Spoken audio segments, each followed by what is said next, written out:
নমস্কাৰ বন্ধুসকল, মই অংকুৰ আৰু আপোনালোকে চাই আছে কাজু ইলেক্ট্ৰনিক সলিউশ্যন। তো আজি আমি 9 ইঞ্চ এডজাষ্ট ফেন এইটো ৰিৱাইণ্ডিং কৰিম। তো এইটো কৰিবৰ বাবে আমি 35 SWG কপাৰ ৱায়াৰ ব্যৱহাৰ কৰিছোঁ। ইয়াতে আপোনালোকে চাব পাৰে ফিনিচিং কেনেকুৱা আহিছে, কমেণ্ট কৰি জনাই দিব।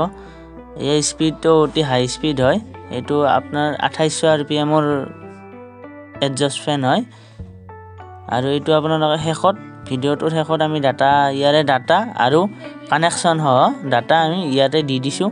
তো আপোনালোকে এই ভিডিঅ'টোৰ জৰিয়তে যদিহে এনেকুৱা কইল আপোনালোকে ৰিৱাইণ্ডিং কৰিব খোজে তেতিয়াহ'লে এই ভিডিঅ'টোৰ জৰিয়তে আপোনালোকে ৰিৱাইণ্ডিং কৰিব পাৰে। তো যদিহে আপোনালোকৰ ভিডিঅ'টো ভাল লাগে তেতিয়াহ'লে লাইক, কমেণ্ট, শ্বেয়াৰ আৰু চেনেলটো ছাবস্ক্ৰাইব কৰি ৰাখিব এনেকুৱা ধৰণৰ ইউজফুল ভিডিঅ'সমূহ পাই থাকিবৰ বাবে। ধন্যবাদ।